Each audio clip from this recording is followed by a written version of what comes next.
오늘 아침 뉴스의 맥을 짚어드리는 시간 뉴스연구소, 오늘도 두 분의 연구위원 함께합니다. CBS 이준규 기자, 경향신문 박순봉 기자, 어서 오십시오. 안녕하세요. 예, 화제 소식은 잠시 후에 좀 다루도록 하고 우선 국회 원구성 이야기부터 좀 살펴볼까요? 네.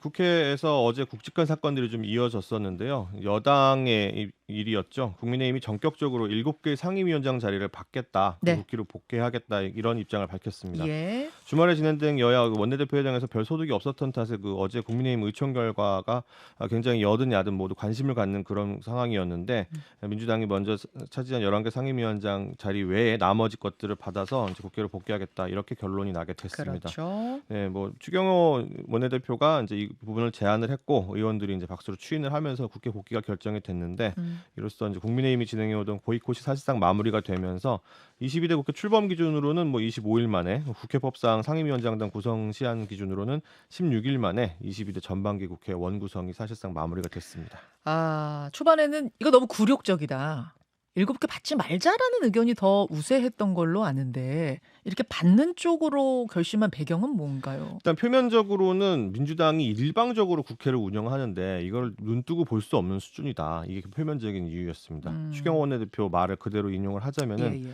작금의 상황이 분하고 원통하다, 음. 저 역시 누구보다 싸우고 싶은 심경이었다, 이렇게 말을 했지만, 근데 이제 의석 차이가 워낙 많이 나고 민주당이 모든 걸 다 할 수 있는 그런 상황이다 보니까 절대다수 의석을 무기로 국민을 두려워하지 않고 폭주하는 민주당과의 원구성 협상이 더 이상 무슨 의미가 있겠느냐, 이렇게 판단을 했다라고 이제 배경을 설명을 했는데요. 네. 결정적인 계기가 된 것은 아무래도 지난 20일 법사에서 열렸던 그 최상병 특검법 관련 입법 청문회 모습이었다고 할 수 있겠습니다. 아, 야당이 단독으로 상임위를 열고 청문회 여는 것도 결정하고, 단독으로 이제 증인 채택해가지고 원하는 사람들 불러놓고, 또 하루 종일 밤까지 하고 싶은 얘기 하고, 이런 거를 계속 보고 있자니 이런 거를 계속 보면 안 되겠다, 참을 수 있는데 한계가 왔다, 이런 판단을 내린 셈인데요.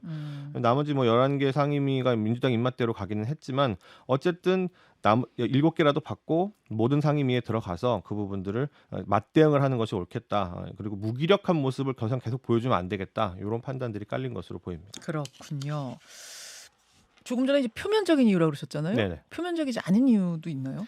내부 불만이라고 할 수 있는데요. 국회의원들 같은 경우는 이제 국회 의장단이라든지, 네. 아니면은 아주 극소수 정당을 제외하고는 대표단, 원내대표단 이런 분들이 주로 이제 중앙에서 메시지를 내면 그 주목을 받고, 나머지 의원들은 대부분의 활동을 상임위에서 하게 되거든요. 근데 이제 국민의힘이 민주당의 일방 독주에 반대를 하면서 상임위에 들어가지 않겠다고 한 대신에 당내에 이제 특별위원회를 만들어서 구성을 해서 운영을 했는데, 이건 말 그대로 그냥 대응용, 그러니까 어떤 퍼포먼스용이지 실제로 입법권을 갖고 있는 조직이 아니지 않겠습니까? 그렇죠. 그래서 이제 그런 부분들을 감안했을 때 국회에서 일을 하고 싶은데, 내가 그 힘들게 공천도 뚫고 그다음에 본선도 뚫고 들어왔는데, 아니 이게 뭐야, 왜 당이 일을 안 해, 이런 생각을 하고 있는 의원들, 그다음에 상임위원장 자리라든지 간사 자리, 이런 것도 다 배분받아서 일하고 싶은 그런 부분들이 있는데, 그런 부분들 때문에 이제 고려한 것이 아닌가, 이렇게 보여지는 측면이 있습니다. 그렇군요. 박순봉 기자, 네. 취재 좀 해보셨어요? 네, 이게 일단 분위기가 지난주 후반부터, 그러니까 한 금요일 정도부터는 들어갈 가능성이 좀 높다, 이런 기류들이 좀 감지가 됐었거든요. 서서히 분위기 변화가 있었군요. 그렇죠. 이제 의원들의 이제 불만도 좀 높아지고, 방금 얘기해 준 대로요. 근데 이제 점진적인 입장 변화가 있었고, 이미 사실은 금요일 토요일쯤에는 결정이 됐다, 이렇게 볼 수가 있는 게, 쭉 흐름을 볼 수가 있어요. 지난주 토요일에 추경호 원내대표가 페이스북 글 쓴 거를 보면은, 네. 이제 선택의 기로에 서 있다, 고민이 깊어진다, 이런 글을 한번 올리고요. 네. 그다음에 일요일에 입장문 낸 걸 보면은, 그 이제 입법청문회죠. 그 법사위 운영에 대해서 국회의장한테 조치를 취해달라, 이런 글을 쓰거든요. 예. 그때 국민의힘에서 나온 얘기가, 그럼 이거 조치해주면은 들어간다라는 얘기로 해석을 해야 될 것 같다, 이제 이런 얘기들이 나오기 시작을 했고, 그 다음 날인 월요일에, 그러니까 토, 일, 월 이렇게 순서대로 되는 거죠. 네. 바로 이제 수용을 하는 그런 그림이 됐던 거고요.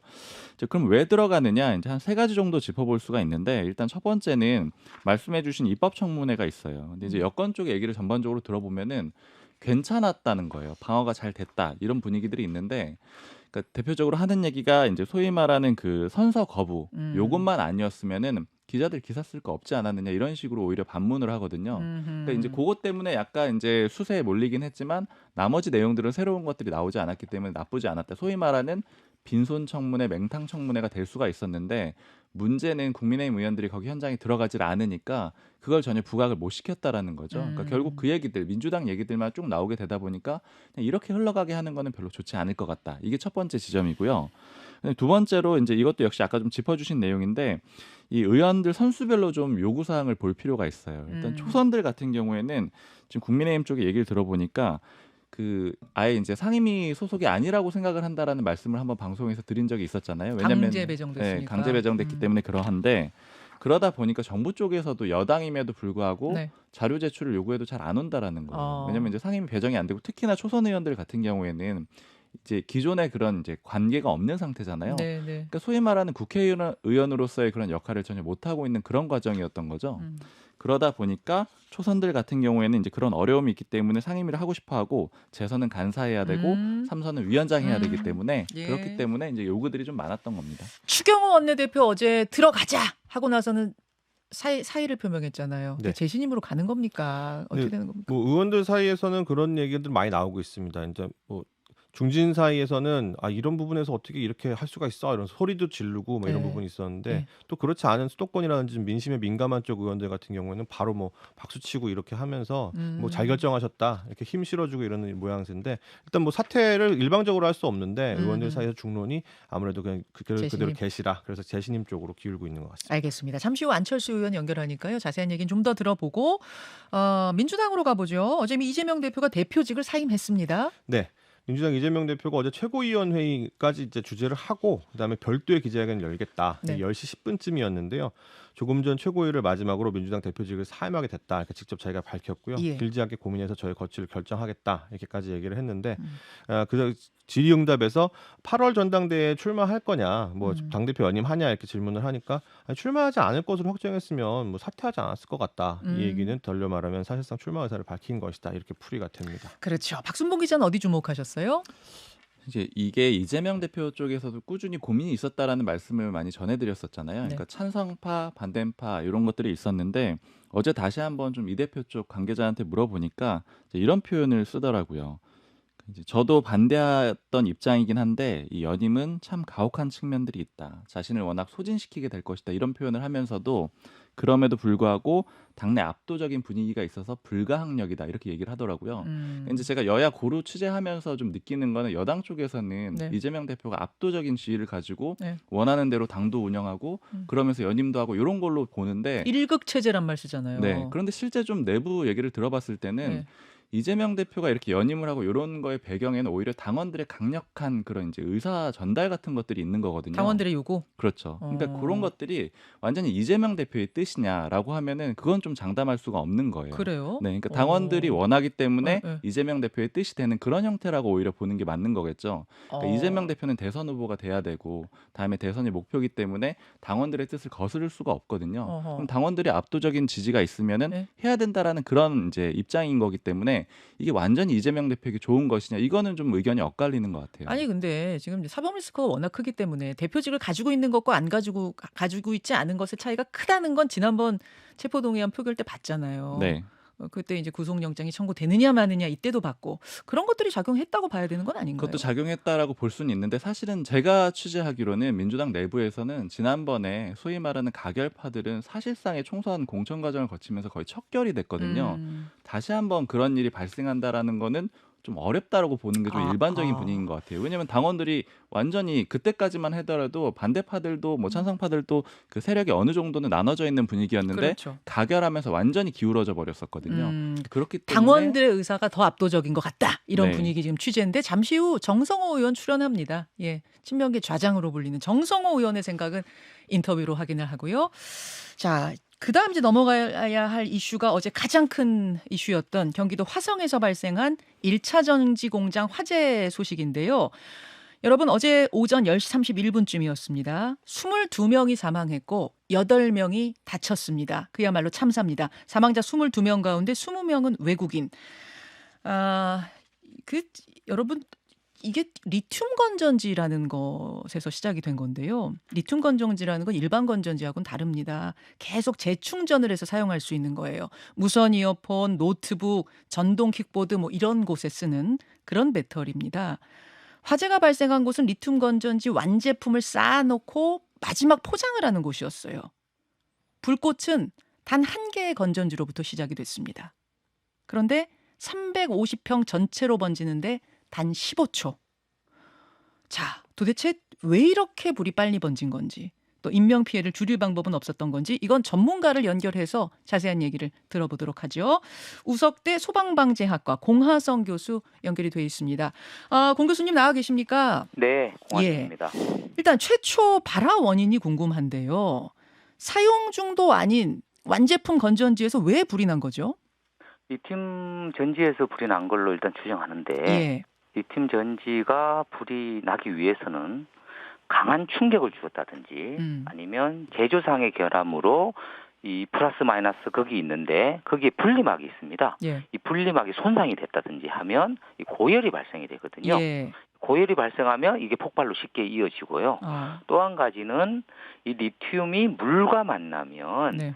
이 수소가스가 발생이 됩니다. 가연성 가스인데요. 그 자체로는 폭발은 일어나지 않지만 그때 어떤 뭐 포장지의 마찰이라든가 이런 것들에 의해서 불꽃이 조금만이라도 있으면 그것 또한 화재로 이어질 수가 있습니다. 아니 근데 단 한 개의 그 작은 건전지에서 난 불이 어떻게 이렇게 순식간에 350평을 다 태울 만큼 번질 수가 있나요? 열폭주 현상이라고 해서 옆에 있는 배터리가 고열로 인해서 폭발이 일어나면 예. 그 열이 바로 옆에 이상 없는 배터리로 전달이 됩니다. 예. 그래서 똑같은 폭발이 연쇄적으로 계속 이어가면서 이 예. 폭발 현상이 발생이 되는 거거든요. 저희가 잠깐 그 사고 당시의 영상을 좀 보여드릴 텐데 여러분 소리에 귀 기울여 보세요. 잠깐 보겠습니다.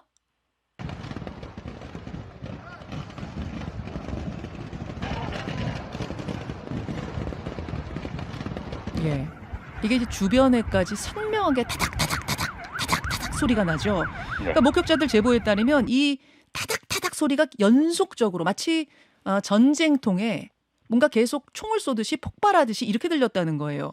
이게 바로 조금 전에 말씀하신 연쇄폭주, 연쇄폭발. 예, 열폭주 현상. 예, 이게 건전지가 다 그럼 터지는 소리라고 보면 되나요? 네, 그렇다고 볼 수 있겠습니다. 그렇군요. 주민들 제보를 보면, 그리고 저희가 지금 영상도 보고 있지만 원자폭탄 터질 때 발생하는 그 시커먼 버섯구름, 그게 순식간에 피어오르더라는 거예요. 이 리튬 건전지 유독가스가 다른 물질 유독가스보다 훨씬 더 강하게 많이 발생하는 겁니까? 네, 맞습니다. 목재에 비한다면 한 수백 배 이상 발생한다고 볼 수 있는데요. 예. 대표적으로 불산이라든지 벤젠, 아크릴레인, 톨루엔 이런 것들이 발생이 되는데요. 예. 이 대부분 물질이 호흡기에 엄청난 영향을 미칩니다. 쉽게 말하면 심장마비도 일으킬 수 있고 또 벤젠 같은 경우는 마취 증상이 나타납니다. 대피하려고 해도 마취, 몸이 움직이지 않는다는 것이죠. 경직이 돼버립니다. 그래서 아마 대피를 하려고 했더라도 이 유독가스를 마셔서 아마 몸이 움직이지 않아서 대피를 못하지 않았나, 이런 안타까운 그런 생각이 듭니다. 최초에 불이 발생했을 때 이분들이 가만히 있었던 게 아니고 건전지 그 한 개에서 불 나자마자 소화기를 뿌렸다고 해요. 네. 근데 소용이 없었다는 거예요. 이것도 그 리튬 전지라서 그런 거라고요? 그렇습니다. 소화기 자체로는 리튬 전지는 불을 끌 수가 없습니다. 오히려 소화기로 불을 끄기보다 신속하게 대피했으면 어땠을까 하는 안타까움이 있습니다. 그 리튬이 밖으로 새은 상태였다면, 밖으로 노출이 된 상태였다면 물이 오히려 불을 더 키웠을 가능성도 있습니까? 그렇습니다. 물과 만나면 이 수소가스가 계속 지속적으로 발생이 되기 때문에 가연물을 계속 생산을 하는 거죠. 그러니까 화재가 확대될 수밖에 없는 것입니다. 그러니까 이게 초기에 진화를 하려고 물을 뿌렸지만 오히려 그게 더 화재를 키운 이런 상황. 저희가 그 불이 난 삼동의 평면도를 한번 좀 보여드리도록 하겠습니다. 평면도를 한번, 그 삼동의 2층에서 발생했죠. 지금 저희가 보여드리고 있는데 여기에 출구가 2개가 있었어요. 양쪽으로 탈출구가 있었어요. 그런데 하필이면 오른쪽 탈출구 바로 앞에서 폭발이 시작됐기 때문에 오른쪽 공간에 계시던 분들은 순식간에 발생한 그 엄청난 유독가스 속에서 왼쪽 탈출구를 찾아갈 수가 없었던 겁니다. 저는 그냥 시커멓게 됐기 때문에 못 찾으셨겠구나 했는데 교수님 말씀을 지금 듣고 보니까 가스 때문에 마비가 돼서라도 이분들 갈 수가 없었던 거겠군요. 네, 그렇다고 볼 수 있습니다. 예. 기본적으로 탈출구는 이제 양쪽으로 이제 되어 있는 것 같은데 예. 한쪽이 이제 화재로 인해서 막혀서 다른 쪽으로 탈출하려고 했는데 그곳이 이제 또 일단 멀고 예. 또 유독가스도 이제 한 모금 마시니까 몸이 경직돼서 움직일 수 없는 상황이 되고 게다가 앞도 안 보이고. 네, 그 상태에서 계속 유독가스는 흡입하게 되는 것이고 하... 안타깝게 희생될 수밖에 없는 그런 상황이 그런 될 수 상황이죠. 있습니다. 예, 그래서 지금 이제 그 생존자들을 보면은 반대쪽 탈출구 쪽에 계시던 분들이 그분들이 그나마 상당수고요. 또 그쪽에 이제 창문을 깨고 그냥 뛰어내리 뭐 앞이 안 보였다 그래요. 그분들 얘기 들으면 앞을 분간할 수 없는 상태에서 이곳에 그냥의 지형이 익숙하니까 그렇게 뛰어내린 분들. 근데 일용직이었던 분들은 그날 하루 온 거기 때문에 더듬더듬 나갈 수도 없는 거예요. 지형을 잘 모르니까. 참 이런 상황 속에서 발생한 참사입니다. 교수님, 이런 식으로 일단 불이 났다 하면 대규모 참사가 될 수밖에 없는 그런 유독 물질을 다루는 곳들 있잖아요. 네. 이런 곳은 화재에 대한 대비도 달랐어야 될 것 같은데 규정은 어떻고 실제는 어떻습니까? 그래서 현재 규정상으로는 이런 것들은 위험물이거든요. 리튬은요. 그래서 위험물 안전관리법에 의해서 철저하게 관리를 하고 있지만 예. 규정도 잘 마련하고 있지만 예. 그 규정을 잘 지키느냐가 이제 사실은 문제죠. 안전교육 같은 경우도 일용직이라고 하더라도 기본적으로 일이 시작되기 전에 탈출구는 어디에 있고 화재가 발생하면 어떻게 대처해야 되고 이런 안전교육들을 잘 시켜야 했음에도 불구하고 예. 그런 것들이 제대로 이루어졌는지 제대로 잘 시켰는지 확인해 볼 필요가 있습니다. 그렇죠. 그렇죠. 지금 뭐 나오는 소식들을 종합해 보면 탈출구가 어딘지 몰랐다. 혹은 누가 거기에 들어가야 오늘 작업에 들어갔는지도 정확하게 파악이 안 돼서 그 시간도 상당히 걸렸다. 지금 이런 이야기가 들리고 있습니다. 또 하나는요.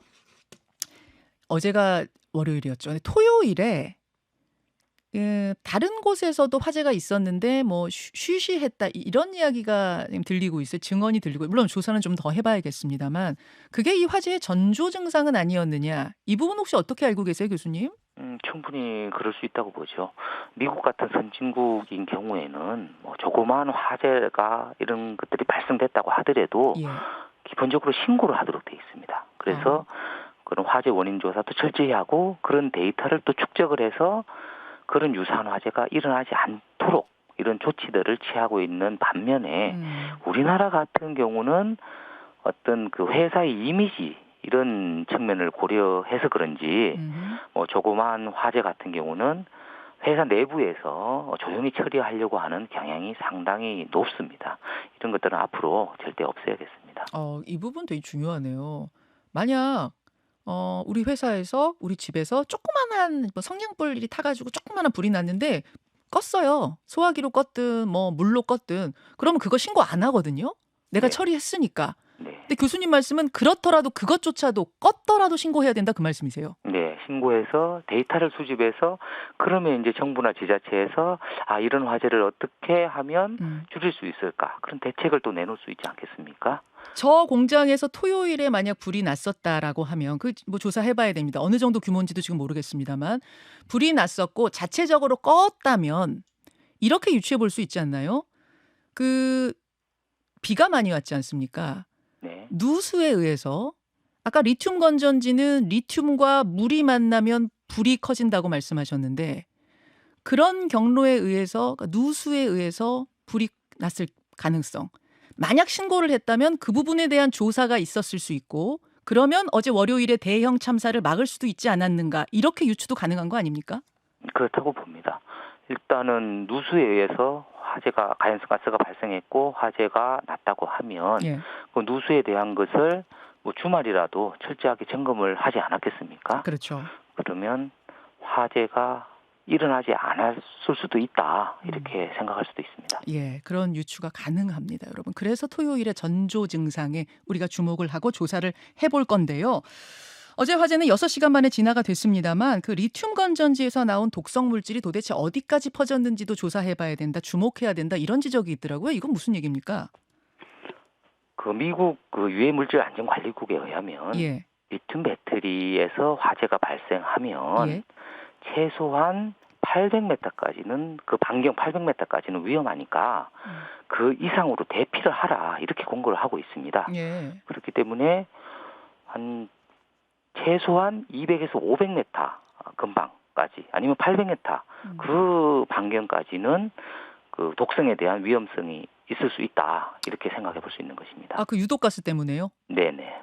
아, 우리 집에 불이 난 게 아니어도 그 유독가스가 퍼진 지역까지는 다 주의해야 된다 그 말씀이세요? 네.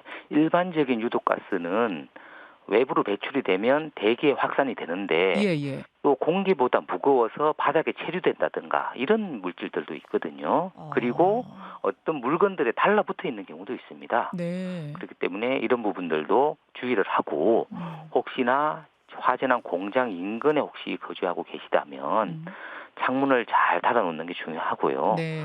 그리고 환풍기라든가 공기청정기를 틀어서 예. 실내를 정화시키는 이런 작업도 필요합니다. 이거는 뭐 개인이 그렇게 하는 것도 중요하겠지만 이제 지자체에서 나서서 정부에서 나서서 그 부분에 대한 지금 점검을 관리를 해줄 필요가 있어 보이네요. 네, 맞습니다. 예, 아까 그 리튬 건전지에서 나오는 물질들이 몸을 마비시킬 수도 있을 정도의 그 유독 물질이라고 하셨으니까 이 부분에 대한 사후 점검도 좀 필요해 보입니다. 여기까지 말씀 듣도록 하죠. 교수님 고맙습니다. 네. 우석대 소방방재학과 공하성 교수였습니다. 이준규 기자. 네. 지금 실종자가 아직도 있는 건가요? 네, 실종자가 아직도 있는 것으로 지금 집계가 돼서 어제 예. 오후에 이제 당초에는 없었던 분인데 이제 실종이 된 것으로 해서 이제 야간에도 계속 작업을 펼쳤는데요. 밤새 새로운 업데이트가 나오지 않고 있는 상황이어서 예. 수색 당국의 어떤 아직까지 근심이 해결되지 않고 있는 상황으로 봐야 될 것 같습니다. 여기까지 화재 소식 정리하면서 새로운 소식 들어오면 방송 중이라도 저희가 전달해드릴 것을 약속드립니다. 두 분 고맙습니다. 네, 감사합니다. 김현정의 뉴스쇼는 시청자 여러분의 참여를 기다립니다. 구독과 좋아요, 댓글 잊지 않으셨죠? 알림 설정을 해두시면 평일 아침 7시 10분 실시간 라이브도 참여하실 수 있습니다.